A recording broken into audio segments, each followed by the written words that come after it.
এই ভিডিওতে আমরা 2000 জনকে হাঁটতে সাহায্য করব। তোমরা যে ভিডিওটা দেখতে চলেছো সেটা অন্য সব ভিডিওর থেকে আলাদা। হাঁটা এমন একটা জিনিস যাকে আমরা প্রতিদিন খুব সহজভাবে নিই, কিন্তু সারা বিশ্বের লক্ষ লক্ষ বিকলাঙ্গ এই সুযোগটা প্রতিদিন পায় না। কিন্তু এই ভিডিওতে 2000 জনের জীবন পরিবর্তন হতে চলেছে। 2020 সালে একটা দুর্ঘটনা ঘটেছিল, তাতে আমার দুটো গোড়ালি ভেঙে যায়। যখন ও প্রথম অসুস্থ হয়, ও যে বাঁচবে সেটা আমরা ভাবতেই পারিনি। আমি 17 বছর বয়সে একটা কার অ্যাক্সিডেন্ট করেছিলাম, তাতে আমার পা হারাই। আর আমরা এটা শুরু করলাম স্টেফিনিকে সাহায্য করে। হ্যালো, কেমন আছো তুমি? বেশ ভালো আছি। আপনার সাথে দেখা করে খুব ভালো লাগলো। আমার খুব নার্ভাস লাগছে। কতদিন হয়ে গেল তুমি নিজে নিজে হাঁটতে পারোনি? আমি নিজের চেষ্টায় হাঁটতে পারি না সেই 2009 সাল থেকে। তার মানে প্রায় 15 বছর হয়ে গেল তুমি নিজে নিজে হাঁটতে পারোনি। হ্যাঁ। ওয়াও, ঠিক আছে, দেখি আমরা কিছু পরিবর্তন আনতে পারি কিনা। এই দেখো, এটা হলো তোমার নতুন পা। এই নাও, ধরো। Thank you. এটা তোমার কেমন লাগলো? আমার খুব পছন্দ তুমি হয়েছে। এটা ট্রাই করে দেখো। হ্যাঁ, একদম। ঠিক আছে, এই তো প্রায় হয়ে এসেছে। ওকে, কেমন লাগছে তোমার? এটা দারুণ। ঠিক আছে, এবার তুমি উঠে দাঁড়াও। ওয়াও, 15 বছরের মধ্যে প্রথমবারের জন্য স্টেফিনি নিজে নিজে হাঁটতে ও, পারলো। এটা অসাধারণ। এই যে আমার বাবা।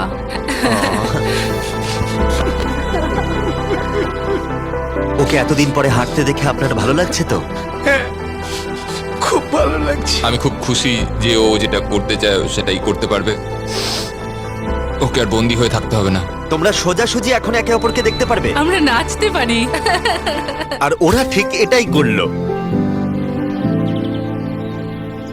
স্টেফিনি এবং তার পরিবারকে সাহায্য করতে পেরে খুবই ভালো লাগছে। তাই আমরা একই জিনিস কলিনের সাথেও করলাম। তাহলে প্রায় 7 মাস হয়ে গেল তুমি হাঁটতে পারছো না। আমি তৈরি। তাহলে দেখা যাক। আমাকে জীবন আর একটা দারুণ সুযোগ দিল। তারপরে আমরা সাহায্য করলাম ডেভিড, অ্যাড্রিয়ান, লিন্ডা আর খারিদকে। কিন্তু সত্যি কথা বলতে আমরা এগুলো করতেই পারতাম না কিছু অসাধারণ মানুষের সাহায্য ছাড়া। আমরা মানুষের অঙ্গ রিপ্লেস করি। কেউ যদি এরকম প্রস্থেটিক লেগ নিতে চায় তাহলে কিরকম খরচা পড়তে পারে? জায়গার উপর ডিপেন্ড করছে, 5000 থেকে 50,000। শুনতে অবাক লাগলেও এই ভিডিওতে বেশিরভাগ মানুষই ইন্স্যুরেন্স অ্যাফোর্ড করতে পারে না বা তাদের আর্থিক ক্ষমতাও সেভাবে নেই। তার মানে আমরা যদি এগিয়ে না আসতাম তাহলে ওরা কোনোদিনই হাঁটতে পারতো না। আর ইন্স্যুরেন্স কভার করতে না পারলে কি হবে? তুমি আরো ফান্ড রেজ করো আর প্রার্থনা করো যে তোমার মতোই যেন কেউ আসে। এটা আমার কিনতে 10 বছর সময় লাগবে। দাঁড়াও, এটা নিজের টাকায় কিনতে তোমার 10 বছর সময় লাগবে? হ্যাঁ, এটা তো চ্যান্ডলার! এটা শুনে আমার খুবই খারাপ লাগলো, তাই আমরা তোমাকে $10,000 দিতে চাই। না, এটা আমার জীবনের সেরা মুহূর্ত। আমি কোনো দিন ভুলবো না। আমরা পাশে আছি। তুমি এখানে এসেছিলে একটা পা নিয়ে আর বাড়ি যাচ্ছ দুটো পা আর $10,000 নিয়ে। আমার জীবনের সেরা দিন। ও ভাই, এটা তো দারুণ লাগছে। এটা একদম আসলের মতো লাগছে, যেন ও। শরীরের অংশ। তুমি আবার হাঁটতে পারবে, এর জন্য কোনো টাকা খরচও হলো না। এটা আমার জীবন চেঞ্জ করে দিল। তোমার কাছে আমি ঋণী হয়ে থাকবো। আর এটা করতে গিয়ে আমরা শিখলাম যে হাঁটার ক্ষমতা হারিয়ে ফেলার অর্থ হলো জীবনের সবচেয়ে মৌলিক কাজগুলো করার ক্ষমতা হারিয়ে ফেলা। আর এটা গ্রেগ খুব ভালো করেই জানে। এখন আমার কাছে কোনো কাজ করা খুবই কঠিন। আগে আমি আমার পরিবারের সাথে সারাদিন টেনিস খেলতাম, এখন আমি একটু দাঁড়িয়ে রান্না করতে পারলে খুব খুশি হব। ঠিক আছে, দেখা যাক তোমার নতুন পা কেমন ফিট হয়।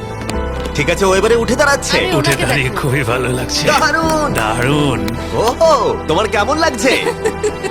সত্যি কথা বলতে তুমি আমার হাসি ফিরিয়ে এনেছো। একজন বিকলাঙ্গ মানুষের পক্ষে দৈনন্দিন কাজকর্ম করা পাহাড় প্রমাণ কঠিন হয়ে দাঁড়ায়। কিন্তু ট্রাভিসের জীবনে একটা স্পেশাল অকেশন আসছে যেখানে ওর বসে থাকলে কোনো মতেই চলবে না। আমার মেয়ে 3-4 বছর বয়স থেকেই তার বিয়ের পরিকল্পনা করে রেখেছে। আমি সব সময় এটাই স্বপ্ন দেখতাম, আমার বাবা আমার সাথে আইলে হাঁটবে। কিছু না মনে করলে তোমার সম্পর্কে কিছু বলবে? হ্যাঁ, আমি বোর হলে সপ্তাহে 6 থেকে 7 দিন দৌড়াতাম। আর আমার অ্যাক্সিডেন্ট হয় 17 বছর বয়সে।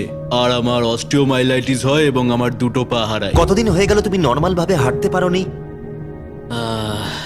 আমি এখন ভুলেই গেছি নর্মাল হাঁটা কাকে বলে। তোমরা কি ওকে এখন হাঁটতে দেখার জন্য এক্সাইটেড? সেটাই খুবই স্বাভাবিক। excited। এটা হলো তোমার ডান পা, ধরো, আর এটা হলো বাঁ পা। এটা দারুণ। তুমি পারবে। প্রথম স্টেপ। এবার তুমি এগো। ওয়াও, এ তো দেখছি যাদের এক পা আছে তাদের থেকেও বেশি ভালো হাঁটছে। তোমার কাছে এটা খুবই সহজ লাগছে। আমি এবার দৌড়তেও পারবো। তোমাদের ওকে হাঁটতে দেখে কেমন লাগছে? দারুণ লাগছে। খুব ভালো লাগছে। না ধরে, দারুণ, না ধরেই হাঁটছে। এবার তাহলে তুমি মেয়ের সঙ্গে আইলে হাঁটতে পারবে? হ্যাঁ, আইলে হাঁটবো, মেয়ের সাথে নাচবো। আমি জানি এই বিয়েটা তোমাদের জন্য খুবই গুরুত্বপূর্ণ, আর সেই জন্য আমি ওর উডবি হাজবেন্ডকে জিজ্ঞাসা করেছিলাম যে বিয়ের জন্য কত খরচ হবে। আর এই হুইল চেয়ারে সেই পরিমাণ অর্থ আছে যা তোমার বিয়ের পুরো খরচ মিটিয়ে দেবে। আর তোমার সাথে তোমার বাবা আইলেও হাঁটবে। Thank you. থ্যাংক ইউ কাকু না বলার জন্য। আমরা আপনার কাছে কৃতজ্ঞ থাকবো, থ্যাংক ইউ সো মাচ। একটা প্রশ্ন করব, বলছি আমরা কি নিমন্ত্রণ? হ্যাঁ, তোমরা কিন্তু ফেস্টিভ্যাল নিয়ে এসো। বেশ তাই হবে। ও কিন্তু মজা করছিল না। এই ভিডিওর শেষে আমরা সত্যি ট্রাভিসের মেহের বিয়েতে গিয়েছিলাম, আর যখন আমরা এই ভিডিওতে সমস্ত প্রস্থেটিক্স এর খরচ বহন করছিলাম তখন আরো কিছু জানতে পারলাম। যেখানে $5,000 থেকে $50,000 অনেকের কাছেই মূল্য হিসেবে অনেকটাই বেশি, তখন কিছু দেশের মানুষের কাছে এর বোঝা আরো বেশি। সেই জন্য আমরা চলে এলাম গুয়াতামালাতে ডেভিডের সাথে দেখা করতে, যে শুরু করেছে রেঞ্জ অফ মোশন প্রজেক্ট, পিছিয়ে পড়া মানুষদের জন্য প্রস্থেটিক্স এর ব্যবস্থা করতে। এখানে যে প্রস্তরিক গুলো সাপ্লাই হয় সেগুলো আগেকার টেকনোলজি, এখনকার টেকনোলজি নয়। কিন্তু এগুলো এত দামি কেন হয়? এখনকার টেকনোলজি গুলোর দামই অত্যাধিক বেশি। আর ডেভিড একটা সহজ উপায় বের করেছে যাতে কোয়ালিটি এক রেখেও এগুলোর দাম অনেকটাই কমানো যায়। এখানে যা কিছুই দেখতে পাচ্ছ তার সবটাই রিসাইকেল প্রসেসের মাধ্যমে করা হয়েছে। তার মানে এই রুমে যা যা রাখা আছে সেগুলো অন্য প্রস্থেটিক থেকে রিসাইকেল করা। আর বেশিরভাগটাই কিন্তু ফাংশন। তোমাদের কাছে প্রস্থেটিক থাকলে আর ডোনেট করতে চাইলে একে ডোনেট করো অন্যদের সাহায্য করার জন্য এই ওয়েবসাইটে গিয়ে। সেই জন্য এটাকে কম দামে বানাতে পারছে গোটা পৃথিবী জুড়ে যাতে গরিব মানুষদের সাহায্য হয়। আর সেই জন্য আমরা গুয়াতামালাতে আরো অনেক বেশি মানুষের জীবন পরিবর্তন করতে সাহায্য করতে পারবো। মোটরসাইকেল রাইডিং এর মতো অ্যাডভেঞ্চারাস জিনিস থেকে শুরু করে তুমি তো খুব সহজেই করে ফেললে ফুটবল খেলা, এমনকি জীবনের ছোট আনন্দগুলো ভাগ করে নেওয়া। তোমাদের দুজনকে মিষ্টি লাগছে। আমি সবার প্রথমে আমার পরিবারের সাথে হাঁটতে চাই। তোমরা আমার জীবন সম্পূর্ণ পরিবর্তন করে তুমি দিয়েছো। মায়ের থেকে লম্বা হয়ে গেছো। নিজের পরিবারকে হাত করা। তোমরা সবাই কেমন আছো? সবাই একসাথে প্রথম স্টেপ ফেলো। এমনকি বাচ্চাদের স্বনির্ভর হতে দেখা। জীবনের যে কোনো পর্যায়ে একটা অঙ্গ অনেক কিছু বদলে দিতে পারে। আর এভাবেই দিনের শেষে আমরা অনেককেই সাহায্য করলাম, কিন্তু আমাদের অভিযান সবে শুরু হয়েছিল। তুমি বলতে চাইছো অনেক মানুষই এই সুযোগটুকু নিয়েও পায় না? আসলে এটা একটা খুবই রুক্ষ পার্বত্য জায়গা। এখানে প্রচুর নদী আছে, চারিদিকটা জঙ্গলে ঘেরা, তাই চলাফেরা করার জন্য এই জায়গাটা খুবই কঠিন, যেটা রুগীদের পরোক্ষভাবে বাড়িতে বন্দি করে রাখে। এই জন্য ডেভিড মাঝে মাঝেই তার ক্লিনিক থেকে বেরিয়ে পড়ে আর পেশেন্টদের তাদের বাড়িতে গিয়ে দেখা করে, যেখানে বেশ কিছু প্রতিকূলতাও আছে। তোমার ট্রাক কোথায়? আমি তো ভাবলাম তোমাদের গাড়ি করে যাব। না না, আমাদের কোনো গাড়ি নেই। তাহলে ওই প্রত্যন্ত জায়গাগুলোতে যাওয়ার জন্য তোমার কাছে কোনো গাড়ি নেই? না। রবদের বেশিরভাগ টাকাই তাদের স্টাফ এবং প্রস্থেটিক তৈরি করতে চলে যায়, তাই পেশেন্টের কাছে পৌঁছানোর জন্য গাড়ি কেনার টাকা তাদের কাছে থাকে না। কিন্তু এটা এখনো অবধি, আমি মিথ্যে বলছি না, এটা তোমার গাড়ি। যদি না হয় তাহলে সাইডে রব লেখা আছে কেন? আমরা স্টাফদের বলে দিয়েছিলাম কেউ যেন ওকে না বলে।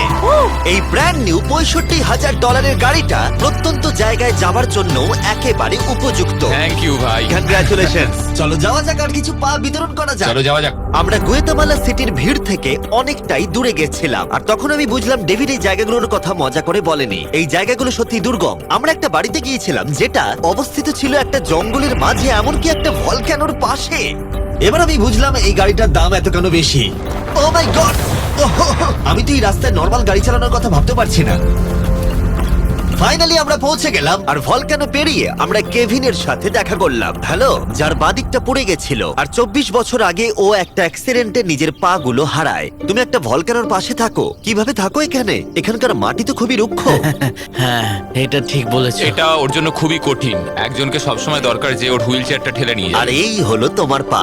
ধন্যবাদ। তুমি প্রথম স্টেপ ফেলতে চলেছো।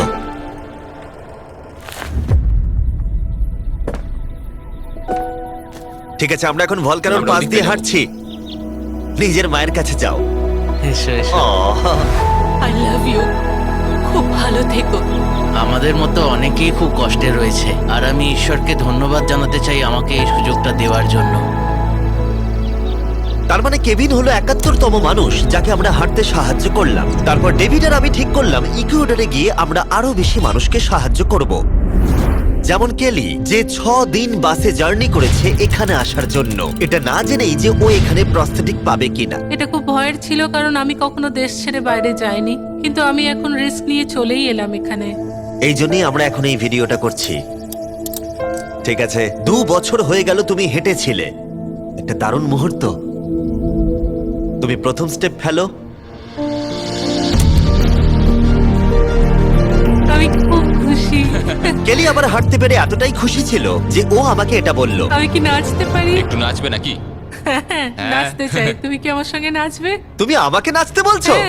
ও মাই গড, আমি ঠিক মতো পারি না। তোমরা হয়তো বিশ্বাস করবে না, ও 2 বছরের প্রথম হাঁটলো আর এখনো নাচ করছে। এ কি? এটা পুরো আসল পায়ের মতো। আর যদিও আমি একেবারেই নাচতে পারলাম না, কিন্তু এই পরিবারটাকে অতীতের কথা ভুলে গিয়ে এতটা খুশি হতে দেখে আমার ভীষণ ভালো লাগলো। অনেক অনেক ধন্যবাদ। আর ওদিকে এডুয়ার্ডো নিজের নতুন পা পেয়ে একটা দারুণ রিয়াকশন দিল। ও এটা কিস করলো, মন ছুঁয়ে গেল। ও কয়েক মাস হাঁটতে পারেনি, যেটা খুবই বাজে ব্যাপার, কারণ ওর বয়স মাত্র 5 বছর। একটা দারুণ মুহূর্ত। তুমি হাঁটার জন্য তৈরি তো? ওর মা বলছিল ওর একটা পা না থাকার জন্য ওকে টেনে টেনে আনতে হতো, আর ওর খুব খারাপ লাগতো একটা পা না থাকার জন্য। আর এখন ওকে এভাবে হাঁটতে দেখে দারুণ লাগছে। এই নাও ধরো, তুমি এটা পরে দেখো। মেয়েকে হাঁটতে দেখে কেমন লাগছে? খুব ভালো, সত্যি খুব ভালো লাগছে। একবার দেখো, এ 1 বছর ধরে হাঁটেনি। এটা সত্যিই আমার ফেভারিট ভিডিও। এটা দারুণ। হ্যালো, কেমন আছো? বিশ্বাসই হচ্ছে না। হ্যালো, কেমন আছো? হ্যাঁ খুব ভালো ফ্রেডের আছি। সাথে দেখা করে তোমার ভালো লাগলো, কিন্তু যে জন্য আমরা এখানে এসেছি সেটা হলো তোমার নতুন প্রস্থেটিক পা। এটা তোমার আর অ্যাবসলিউটলি ফ্রি। অনেক অনেক ধন্যবাদ, আমি কৃতজ্ঞ তোমাদের কাছে। চলো চলো। কেমন লাগছে তোমার আবার হাঁটতে পেরে? আমার খুব ভালো লাগছে। আর ইকুয়েডরে এইভাবে 50 জন বিকলাঙ্গকে সাহায্য করার পরে ডেভিড আমাদেরকে তার ফেভারিট রিচুয়ালের কথা বলল। আমরা চাই ওরা চড়ে দেখাক ওই পাহাড়টাতে। আর আমরা এখন নতুন প্রস্থেটিক নিয়ে এই পাহাড়ে উঠবো। যদি ওরা এই পাহাড়ে উঠতে পারে তাহলে ওরা দৈনন্দিন জীবনেও সফল হবে। আর সবাই খুবই আগ্রহী ছিল। চলো শুরু করা যাক। ঠিক আছে। হুঁ, ওঠা বেশ কষ্টকর। এই মানুষগুলো এতদিন বাদে হাঁটতে শুরু করেই পাহাড়ে চড়তে পারলো, মানে এটা সত্যি অসাধারণ। তুমি সত্যি এদেরকে একটা চ্যালেঞ্জ দিয়েছো। যদি তুমি একটা উচ্চতায় পৌঁছতে পারো, একটা জায়গায় পৌঁছতে পারো, প্রতিবন্ধকতা নিয়ে তোমার কাছে পৃথিবীর সবকিছুই সম্ভব মনে হবে। সবকিছু মানে সবকিছু। আর আমি এটা দেখলাম, এই বিকলাঙ্গদের মনে এতটা উচ্চাকাঙ্ক্ষা দেখা আমার জীবনে সম্পূর্ণ নতুন একটা অভিজ্ঞতা ছিল। এটাই এই ট্রিপের উদ্দেশ্য, আর এরা কেউই হাল ছাড়ছে না। সত্যি কথা বলতে আমি বুঝতে পারছিলাম না কেন আমরা এই পাহাড়ে উঠছি, কিন্তু এখন আমি বুঝতে পেরেছি যদি তারা এই প্রস্থেটিক নিয়ে পাহাড়ে উঠতে পারে তাহলে তারা দৈনন্দিন জীবনে যে কোনো বাধা পেরোতে পারবে। আমরা টপে পৌঁছে গেছি। খুব ভালো। তোমরা এই পাহাড়ে উঠতে পারলে সব বাধাই বেরোতে পারবে। আমি গর্বিত, সত্যি গর্বিত। আর এখন এদের পুরস্কার একটা অসাধারণ ভিউ। আর এবার আমরা চলে গেলাম কেনিয়াতে, যেখানে অনেক বাচ্চাদের পা তো ছিল, কিন্তু সেটা ব্যবহার করতে অনেক খরচ সাপেক্ষ অপারেশন করতে হতো, আর আমরা সেটা পে করলাম। একবার দেখো একে, সার্জারির আগে এই বাচ্চাগুলো জীবনে কোনোদিনও হাঁটেইনি, আর এখন ওদেরকে দেখো। যখন আমি হাঁটতে চেষ্টা করতাম তখন আমি পারতাম না, তখন আমার খুবই খারাপ লাগতো। বাকি স্টুডেন্টরা আমায় দেখে হাসতো, তাই কখনো কখনো আমি স্কুল যেতাম না। তুমি যখন প্রথম হাঁটলে কেমন লাগলো? দেখলাম আমি অন্যদের মতোই হাঁটতে পারি, তাই আমি খুব খুশি হয়েছি। আর তাদের সবাইকে সার্জারি করানো ছাড়াও আমরা ক্লিনিকে একটা ব্র্যান্ড নিউ প্লে রুমও বানিয়েছিলাম যাতে বাচ্চারা খেলতে পারে। তোমাদের নতুন খেলার রুমটাকে দেখো। আর এবার আমি একটু গতি বাড়াবো, কারণ কেনিয়ার পরে আমরা গোটা আফ্রিকায় গেছিলাম মানুষদের হাঁটতে সাহায্য করতে। আমার পরিবার, আমার অর্থনৈতিক অবস্থা, এবার সবকিছু পরিবর্তন হয়ে যাবে। আর সেখান থেকে আমরা গেলাম ফিলিপিন্সে, কম্বোডিয়া আর শ্রীলঙ্কা। আমাদের সাহায্য করার জন্য অনেকটাই ধন্যবাদ। Thank you, thank you. Thank you very much. এটা আমার জন্য একটা দ্বিতীয় সুযোগ ছিল। আমি যেন নতুন জীবন পেলাম। আমার বুক ধড়ফড় করছে। আর পৃথিবীর অনেক দেশ ঘোরার পরে আর 2000 জনের প্রথম স্টেপ দেখার পরে আমি গর্বিত এটা বলতে পেরে যে গোটা বিশ্বে আমরা বহু মানুষের জীবন পরিবর্তন করতে পেরেছি। তোমাদের হয়তো মনে আছে ভিডিওর শুরুতে আমরা একটা বিয়ে বাড়ি অ্যাটেন্ড করবার কথা বলেছিলাম। এটা খুবই অদ্ভুত, যার সাথে 24 ঘন্টা আগে দেখা হয়েছে তার বিয়েতে এখন আমরা আছি। আর নোলানের জামাটা, নোলানের শার্ট 100%। এখানে দেখো এই দড়িগুলো। ঠিক আছে, ট্রাভিস এবার তার মেয়ের সাথে আইলে হাঁটবে। দেখা যাক এবার ও তার নতুন পা নিয়ে কেমন করে হাঁটে। আমি সব সময় এটাই স্বপ্ন দেখতাম, আমার বাবা আমার সাথে আইলে হাঁটবে।